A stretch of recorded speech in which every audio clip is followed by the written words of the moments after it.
असलामुअलैकुम दोस्तों, ਤੁਸੀਂ ਵੇਖ ਰਹੇ ਹੋ ਪਾਕ ਪੰਜਾਬ ਟੀਵੀ ਤੇ ਮੈਂ ਆ ਤੁਹਾਡਾ ਦੋਸਤ ਅਬਦੁਲ ਵਾਹਿਦ।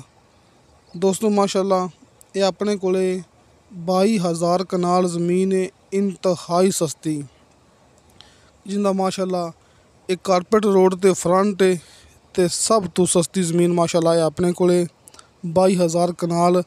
दोस्तों ज़मीन फ़िलहाल वैसे तो गैर आबाद, लेकिन ये मुकम्मल माशाल्लाह हरियाली के हरी भरी ये तुम्हारे सामने कि दोस्तों ने ज़मीन थोड़ी जी सीधी पतली करनी है, हल चलाना है तो ज़मीन काबिल काश्त। दोस्तों माशाल्लाह 22,000 कनाल ज़मीन है, ज़िला जलम तहसील सुवावा। ये कारपेट रोड जड़ा कि जलम तो आ रहा है थोड़े सामने, ये जा रहा शार्टकट तहसील सुवावा नूं। इहदे ते माशाअल्लाह इंदा अद्धा किलोमीटर फ्रंट है। दोस्तों अद्धा किलोमीटर इंदा फ्रंट है इस कारपेट रोड ते कोई माड़ा मोटा कारपेट रोड नहीं हैगा। डॉक्टर साहब दे कहने दे मुताबिक कि फैक्ट्रियां आड़ा कलोनियां आड़ा कि इस कारपेट रोड ते बल्कि इस रकबे दे बिल्कुल नाल सोसाइटियां बनियां होईयां ने। पेट्रोल पंप वास्ते भी बहुत ही खास मौका है फ्रंट ते, मतलब कि जिहड़ी ज़मीन फ्रंट ते पई है अद्धा किलोमीटर दा फ्रंट है, तुसीं उत्थे कोई भी कारोबार शुरू कर सकते जी। दोस्तों इस 22,000 कनाल ज़मीन दे विचों आपां कम से कम अद्धी ज़मीन ले सकने आ कि आपां 11,000 कनाल ज़मीन ले सकने आ। दोस्तों ये अच्छा पक्की मिट्टी वाला रकबा है, बहुत अच्छा रकबा है तो पक्की मिट्टी वाला रकबा है, मलकीती रकबा है। इहदे विच किसी किस्म का कोई कानूनी मसला नहीं है जी, तुसीं ये याद रखना है। ज़ाहिर है कि अपनी वीडियो कानून भी वेखदा पिया है कि अपनी वीडियो हर बंदा वाच करता है, तो मैं शरेआम कहना पिया इहदे विच किसी किस्म का कोई कानूनी के कार्रवाई नहीं हैगी जी, कि तमाम रकबा है ये मिलकीती है। तो बाकी दोस्तों तुहानूं पानी ते बिजली मौके ते मिलेगी। पानी भी जिहड़ा कि मौके ते दस्तयाब है, 40-50 फुट तो बाद नीचे मिठा पानी आ जाता है तो बिजली मौके ते मौजूद है।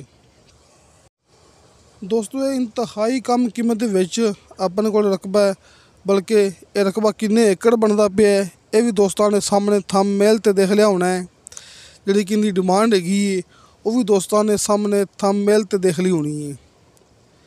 तो दोस्तों 20,000 रुपया इनकी डिमांड है, कमी पेशी प्यार मुहब्बत हो जाएगा।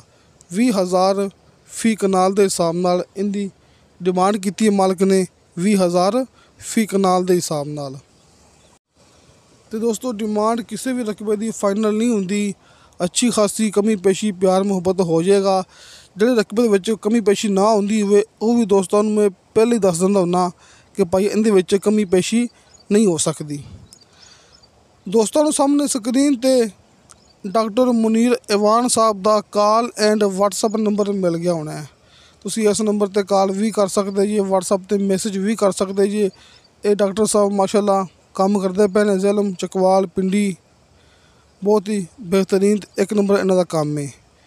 तो किसी दोस्त ने गल करनी हो अपने नाल, ये भी दोस्तों को पता है कि अपनी आरफ वाला शहर के विच रिहायश है, ज़िला अपना पाकपतन है, ज़िला पाकपतन, ज़िला बहावलनगर, ज़िला साहिवाल, इन्हां इलाकों च आपां काम करते पे हैं। इत्थे अपने कोल रकबे दस्तयाब होंदे ने, लेकिन आबाद रकबे जिहड़े कि 20 लाख 25 लाख 30 लाख के चंगे भारे रकबे अपने कोल होंदे ने। अपना ऑफिस है आरिफ वाला शहर दे विच, ते नंबर हर वीडियो के नीचे डिस्क्रिप्शन दे विच अपना व्हाट्सअप नंबर लग्या होंदा है। कॉल ते राबता ना हो सके तुसीं आपां नूं व्हाट्सअप के जरिए इतला दे सकते जी। तो दोस्तों तुहानूं साडी वीडियो पसंद आवे, साडी वीडियो लाइक ते शेयर ज़रूर करो, अपने बेहतरीन जो कमेंट्स लेके भेजो। जिन्हां दोस्तों ने अपना चैनल हाले तक भी सबसक्राइब नहीं किया उन्हां अगे रिक्वेस्ट है कि अपने चैनल नूं करो सबसक्राइब ते नाल ही बैल आइकन नूं करो ओके, ताकि साडी अगली वीडियो का नोटिफिकेशन तुहाडे तक पहुँचे, तुसीं वो वीडियो वेखो सब तो पहले।